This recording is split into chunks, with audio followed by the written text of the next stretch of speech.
So, hello and welcome everyone. And with this video, I'm going to start a short Let's Play series of ZX81 games, because when I'm looking for inspiration, what to add to the second episode of Captain on the Bridge, I had to go beyond the immovable ship with the interface just being on the bridge. I think it doesn't hurt to look at what was on the games market at that time. And we're going to start with the most basic games, so the games that fit into 1K of memory instead of 16K.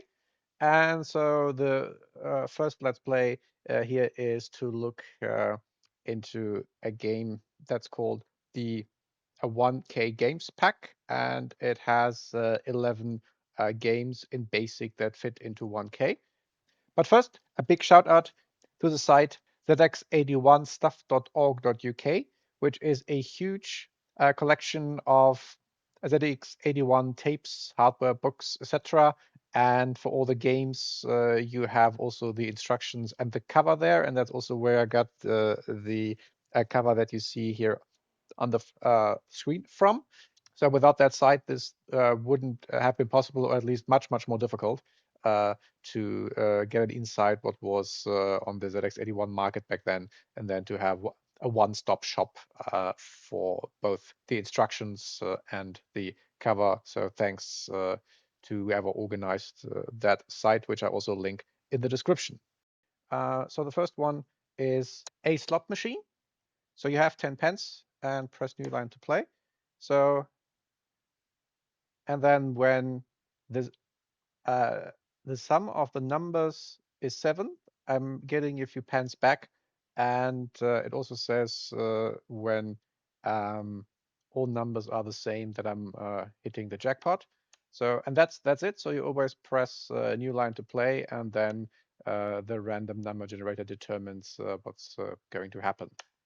So that's it. Let's play until I get one win, or it's a game over.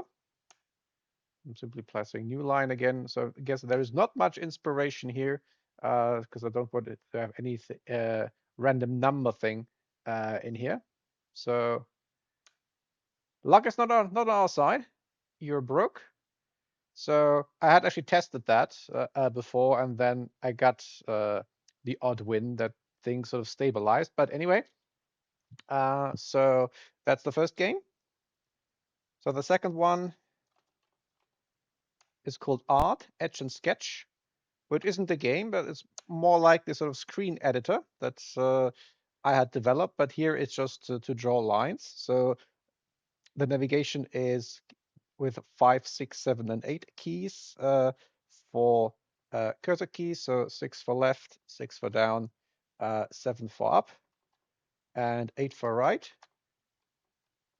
And when I can also erase, that I use W, and then the same keys again. So now I'm going left, and stuff goes away, and then I can move down and erase things, and then go back to drawing by pressing Q. So not much inspiration here. This is one alternative take on a screen editor, but just basically switching the pixels on and off. Okay, that's that. So the third one is Slalom. So you have to pass through approaching posts, and navigation is the 5 key to the left and the 8 key to the right. So the gates are the two O's that drop down, and then I have to use the 5 key on the terrible emulated keyboard to pass through like this. And that's then the entire game again. So again, in terms of inspiration, not sure I want something like this, and also the controls are less than ideal. So with stuff like blinking, I'm sure this could be done better. So I'm now ending the game that I crash and pass 3 gates, or 2 gates rather. Okay, so that's the third one. Fourth, and it's still on the new. It starts over. There we go. There's the break. So next one is Catch Me If You Can.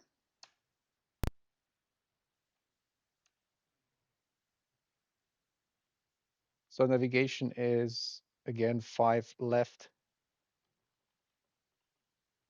6 down, 7 up.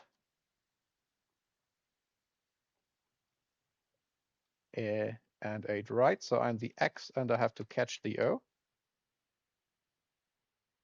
So I'm keeping 8 pressed and it's rather slow. I'm moving over. And I only can move either left, up, right, or down, so not both. So time to go down, see whether I can catch the O once, and then that's it. So that's could be some sort of inspiration for if I want to go into this mini game direction for anything, or some live action. So imagine there would be a maze or a sort of building around here, and then there we go. So caught someone in 69 moves. Nice. And so yeah, that there would be a maze, and then the crew has to catch a fleeing other person, um, and that could be then these are basic mechanics for that. So I'll keep that in mind.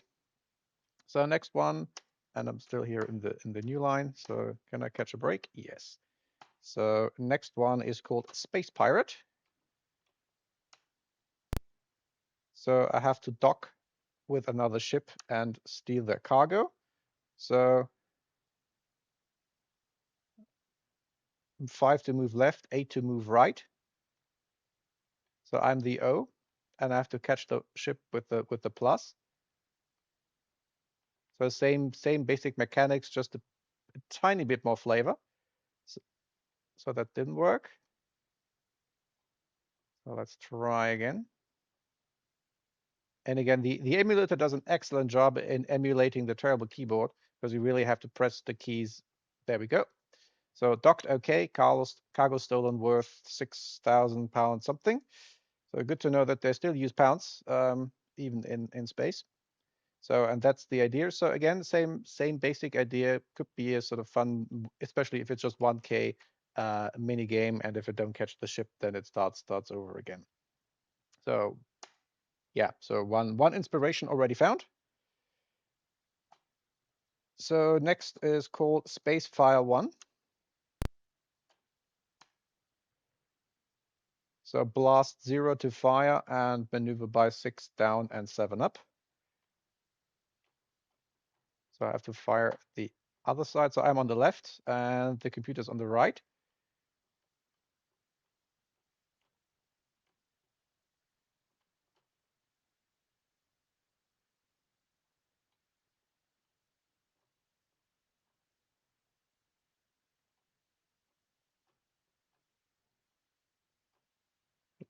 There we go. And nothing happens. Okay, so it doesn't even say congrats, you won or something. Probably this uses all the memory. And now I'm dead. So, okay. Not entirely sure I want something like this, but again, I'll simply keep things in mind and maybe can combine something maybe from this and from something else. It also doesn't help that stuff is blinking all over.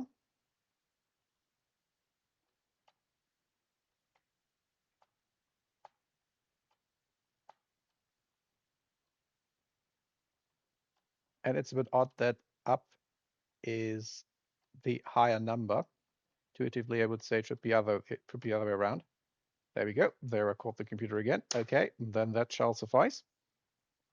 So number 7 is another Spacefire with a variation, it says. So let's see what the variation is. So that's number 7.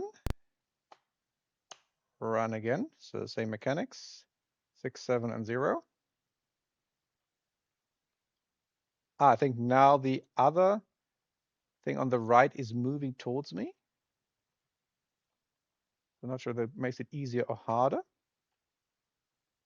So it's moving up and down and moving to the left.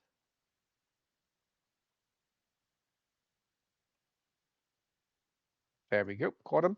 So yeah, same game, bit of a variation. And again, yeah, just keep that in mind. So the catch thing I think was the more inspirational thing than this firing over distance. And I'm not sure I want to do something like a live phase of fire exercise or something, but maybe. But I think there will be other inspirations when we get to the proper larger games, so the arcade ports, so asteroids or so, which could be then an aspiration. But at the same time, these could cost too much memory unless I want to chain basic programs for extra memory. So next one is called Car Crash. So a driving game. So controls are the same, 5 for left and 8 to the right. I am the Dark V, and I managed to travel 300 meters before crashing. Great. And how do I get out of the new line here? There we go.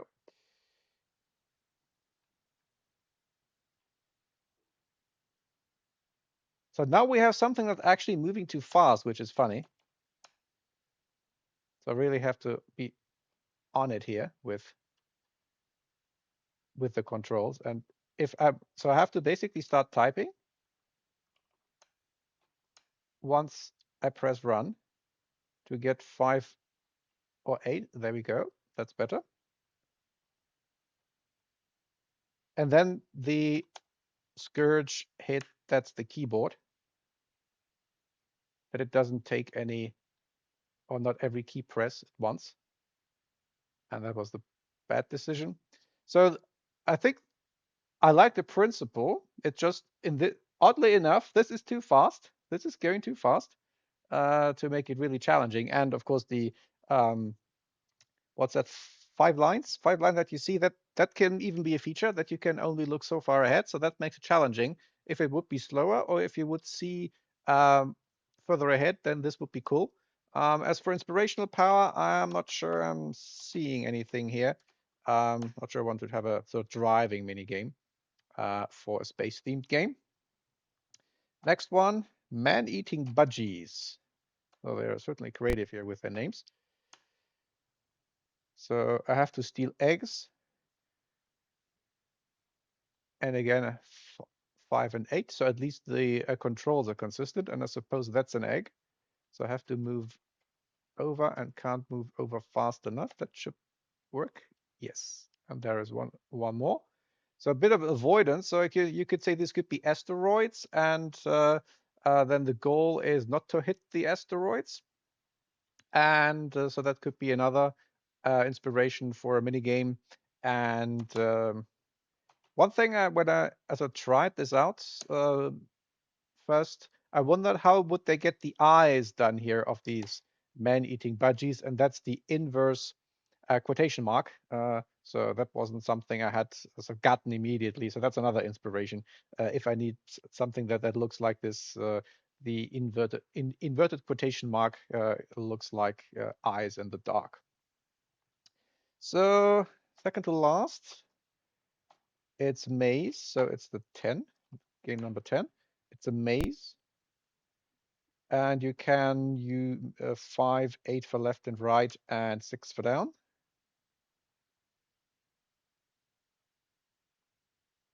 So that's the maze that's building up. And then at least I'm in control here. So that could be the other alternative for the car crash game that I decide when to move forward. And here the maze is, I suppose, randomly built very slowly. So that's probably not feasible to as a so in a sort of proper game. At the same time, if I have more space, I can have a pre-generated maze, and then this will be less of an issue. That this would be then static to move through, because this allows time to think where to actually go and whether there is still an actual exit or whether you're moving into a dead end.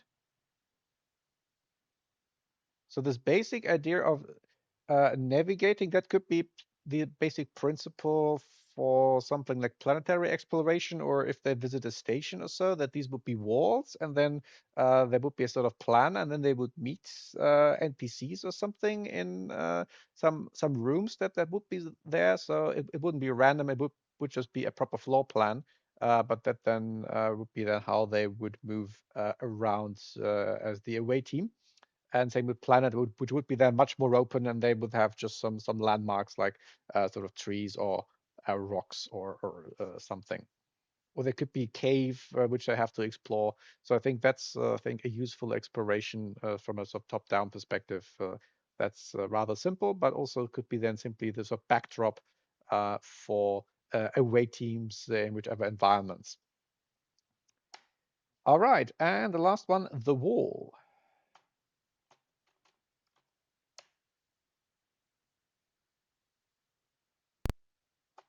So let's see what that is.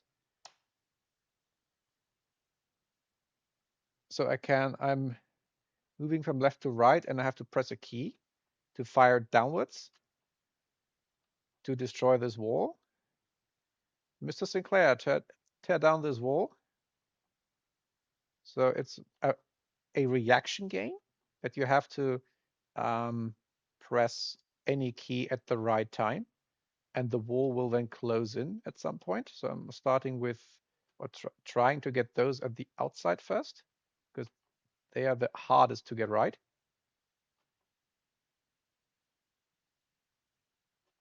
There we go. So as soon as you get things right, or get used to when the key press triggers, when you press down hard on the keyboard, then this is workable. But at the same time, it's not that easy. So not sure if finding any inspiration here, but it's a sort of cool mechanic. And let's just see whether I can properly beat it. Should be able to, unless I'm now royally screwing up. No pressure.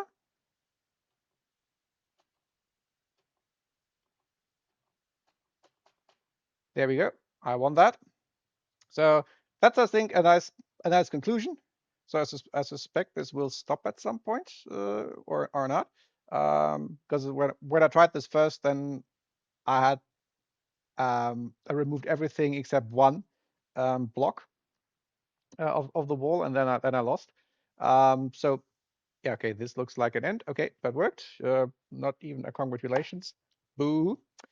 But anyway, so that were then the 11 1K games in the 1K games pack for the ZX81, for the unexpanded ZX81. So I got some inspirations, and yeah, even if you just also watch this to get an idea what kind of a 1K games there were when the ZX81 came out, then I hope this was interesting, and stay tuned for further Let's Plays of ZX81 games, or if you want, then have a look at the devlogs for my own ZX81 game.